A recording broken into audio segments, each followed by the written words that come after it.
And we are live. How's it going, guys? It's me again, coming to you from my home office here in Jacksonville, Florida. Thank you for joining. It is 7 p.m. here in the East Coast. And today, I am having a super guest join us all the way from California, Jen Johnson. Sent her the invitation. All right, there she is. That was quick. What up? Hey, How's Jen, it going? how's it going? Trying to get some good lighting up in here. I can't use filters. What's going on? Good. I actually was just watching your Facebook Live, taking some notes, and I was about to send an invitation to my audience for tomorrow, but it turned out we have her live here today. Thank you for joining us. I appreciate you. I know you've been very busy. Are you staying away from the hot fires out there? We're trying, so far, yeah, they're about 30 minutes to an hour from us, but the winds are just crazy. It's just been insane. Yeah, I have family over there in Malibu. How far are you from that place? Yeah, I mean, well, the closest one to us has probably Ventura. So, but I know they're like Bel Air and just all over. So it's just been crazy. Yeah, I'm trying to stay away from the news, but I am aware of what's going on out there. So real quick, thanks, Jen, for joining us today. It looks like tomorrow, actually, you are on the lineup for the Attraction Marketing Virtual Summit. It's so cool. Yes. So many familiar faces. As far as I understand, there are about 47 internet personalities that are going to be joining us live on these broadcasts for the next 10 days. Yeah. And you're one of them. I was so pleased to see you on the lineup, so that's why I reached out. I say, hey, let's get on a Facebook so I can put you in front of my audience and tell everybody what you're doing. But give us a little recap as far as what you used to do before getting on the internet. What were you doing? Well, I was kind of a dabbler. Right out of high school, I moved to Southern California to pursue music, and I wanted to, be a rock star. And so I ended up recording an album and getting into some cover bands and to maintain that lifestyle. And I was getting paid to do that. But I also was in banking. I worked at Bank of America for a few years. Then I worked at a credit union for like 8 years. Then moved over to like a completely different trade for about a year. Then I got laid off. So that kind of left me with not sure what to do next. But the whole time, like ever since I was 19, I was always a part of, network marketing or direct sales. And I always had like an entrepreneurial spirit and was always very much eager to learn new things all the time. And I liked the musician stuff, being a musician, it was nice. Like I did what I loved.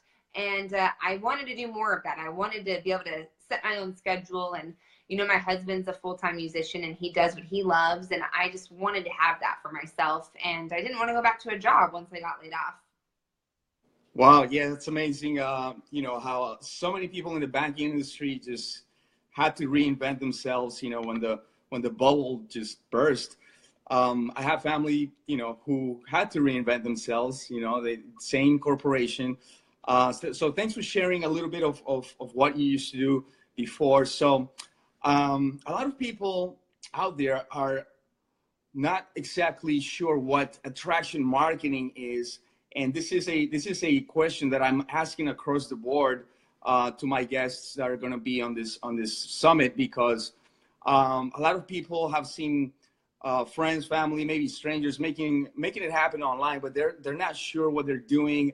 And attraction marketing, they probably feel like that's a little bit like the hype and fluff marketing. So in your own words, why don't you give us your description or the comparison from attraction marketing and hype and fluff? Yeah, so attraction marketing, I think everybody, I remember it took me a while to kind of grasp the concept, because people think of it as so many different things. They think it has to do with their product, or they think it has to do with their service. And it's just really a style of marketing. It's taking like the traditional advertising out of the equation. And, in a space like network marketing, affiliate marketing, people can buy those products and services from anybody. So the question is, why should they buy them from you? You need to become insanely attractive to the eyes of your audience. And the way to do that is to be authentic, to be genuine, to be relatable, to be vulnerable, to be emotional, to chemically, attraction is a chemical thing, right? If a guy walks into a bar and sees a pretty girl, he can't explain why he thinks she's pretty. I mean, he could say, oh, she has beautiful hair, or she has, whatever, like nice lips or whatever, but it's still, his brain chemically just has a feeling of attraction towards her.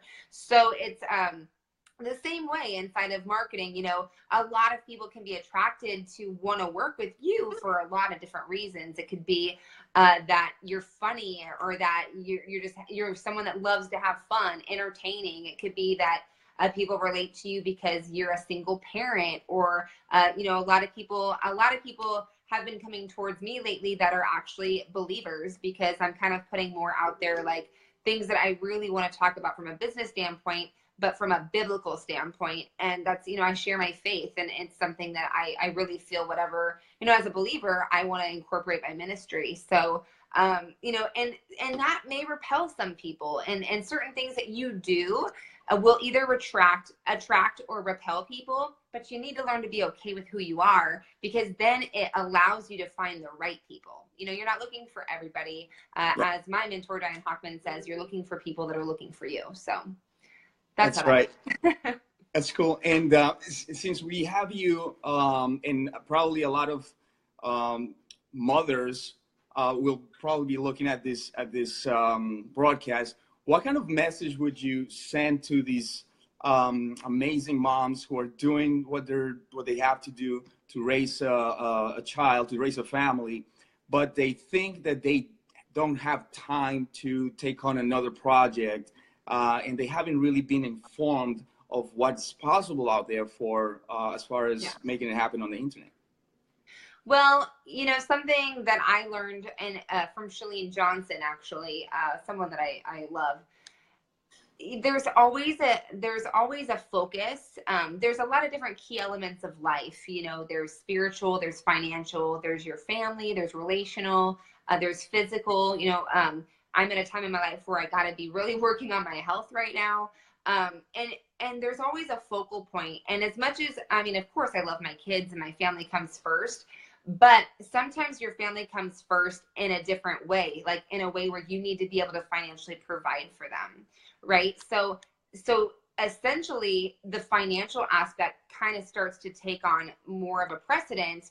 And and no matter what, like, you're a human, so something has to give somewhere, right?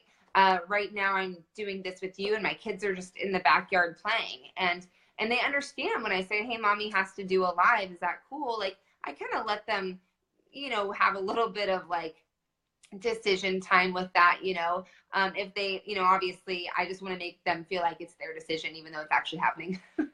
But I just think that sometimes there's sacrifice. There's nights where I don't, my husband will put the kids to bed and I'll just give them a quick kiss because I'm working on something. Or there's times where I'm traveling and I won't see them for a few days.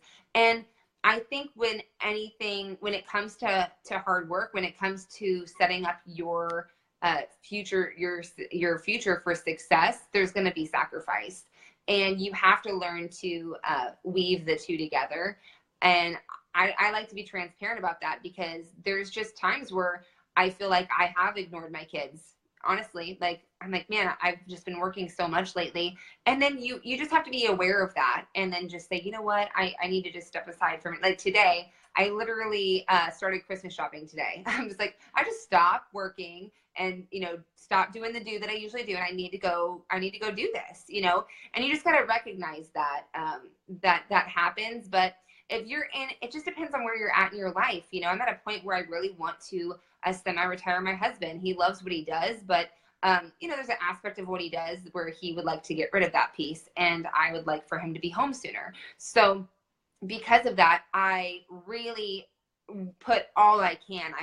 I put what I can into my business, and just try to balance the two the best that you can. That's all you can really do. But you can't let you know, your kids be your excuse why you don't do it. They have to be your reason why you do it. You know, that's exactly what someone else said to me in a live feed, actually in an interview that I made. It was April Marie Tucker. She said exactly the same thing. Yeah. Because I guess a lot of people, including myself, I've said excuses. Well, they really should be my reasons. Yeah. Maybe, you know, my wife and I don't have kids right now, but I've definitely have used, you know, those reasons as excuses in the past. So it's a mind correction that we all need to make in order to really give our families the success that they deserve. So thank you so much for sharing. Can you give us a quick sneak peek of what you're about to cover in your interview tomorrow for the summit? Yeah, so I mean, one of the things that I absolutely love is just creating leverage in my business and really spending time with people who want me to spend time with them. And even if it's just the 2 minutes I'm reviewing their fan page to see if we should even be friends. I used to have a hard time with thinking, gosh, who, like everybody says, meet 10 people a day. Like, who should I meet? Who should I talk to? And when I learned to go out there and just tap people on the shoulder and let them know I existed, and then I actually let them come to me and fill my friend request inbox, that just made life so much easier. It made it really easy for me. Like, literally now, I can't even keep up with the friends that I have inside of my inbox. I need to duplicate myself, and I need a twin or something, because it just takes on a life of its own, to where anytime I want to have a conversation with someone, it comes from inbound requests. It comes from people coming towards me, because that's who I'm attracting. So I don't have to, you know, go and scour different groups or different this or different that, and then spend 10 minutes looking at a page and then send this person a message just to like hear crickets. It's like, if they're in my inbox, if there's someone that's saying, hey, I want to be your friend, I think I have a higher percentage of actually accepting the friend request and reaching out to them saying, hey, I'm so glad that we can be friends now, and actually getting a response. It's just more quality. It's more quality versus quantity, and it allows you to save a lot of time, you know, being able to do stuff like that. And I actually I'll do some screen sharing inside the interview and show you how I do that, and how I send my first messages and things like that. So, yeah. Oh, cool. Yes, I'm really looking forward to it. I still have 3 interviews to catch up with for today. So I know after today, those people who don't buy the VIP All Access Pass won't have access to those tomorrow. So for you, Erin, Ivana, everyone who's watching either live or the replay, there's a link where you can go so you can have all access pass for the next 10 days, starting today, for the interview, Jen Johnson and 30 or 40 other people. The link is dannymonzon.com/AMS. I just included it in the bottom of this feed. Real quick before we let you go, your predictions and the social media updates that you're looking forward the most in 2018. The social media updates I'm looking forward to? Have you heard of any updates? What about Messenger for Kids? I know you have kids. I don't know how old they are, but have you heard that they've come out with Messenger for Kids, just so they can listen to what they're talking about, so they can send you ads? Oh my gosh, no. Once I learned the Facebook algorithms, the buck stops there for me. I mean, there's ManyChat, and there's all these different strategies. For me, I'm really focused on blogging. I'm really bringing my blog to life right now. I've been blogging for a couple years, but now I'm really getting it into a place to where I want to monetize it a whole lot more.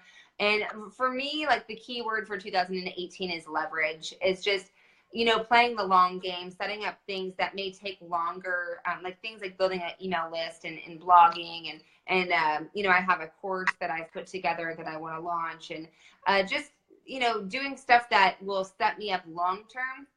So that way, you know, when I'm 80 years old, I don't have to be prospecting all day, every day. You know what I'm saying? That is the plan, yes. Kind of my focus, you know? So I'm more focused on the strategies that I'm not one to run from different thing to different thing. Like, I don't use ManyChat. I really just stick to my personal profile. I'm kind of starting to dabble over on my fan page more. I just think it's a process. And when you stick to the things, like, I've been email marketing for a few years now, and I've been blogging for a few years. Those are like kind of my go-to things that I love. So I think it's important for people to find the things that they love and not have the shiny object syndrome with strategies and new things coming out, you know, because that's how you fall short and you never really get good at something because you're constantly bouncing to that next thing. And, you know, so I just kind of stick to like what I love. That's right. And great tips. I'm definitely guilty of the shiny object syndrome. So I need to correct that. Yeah. But there's a lot of cool technology that I've been able to apply to. Oh yeah. I'm sure. Yeah. And I think it's great that there's new advancements, and there's always going to be new ways to connect with your audience. But the concepts of learning how to connect with people are always the same. And you just use those platforms to reach the masses. And that's kind of how I roll. Great tips. And where do people go to on the web to know more about you? Let them know. So I have a blog called meetjenjohnson.com. And I actually put up a huge attraction marketing blog post just the other day. So if you kind of need to get a grip on this attraction marketing thing, that's up for you. Thank you so much, Erin, thank you so much, Jen, for joining us. I really appreciate you carving out the time, and I look forward to your interview tomorrow. Oh yeah, thanks for having me on. I think you're a rock star for getting all these interviews together. Smart cookie you are. Thank you. Appreciate you. Take care now. God bless. Bye guys. Bye-bye.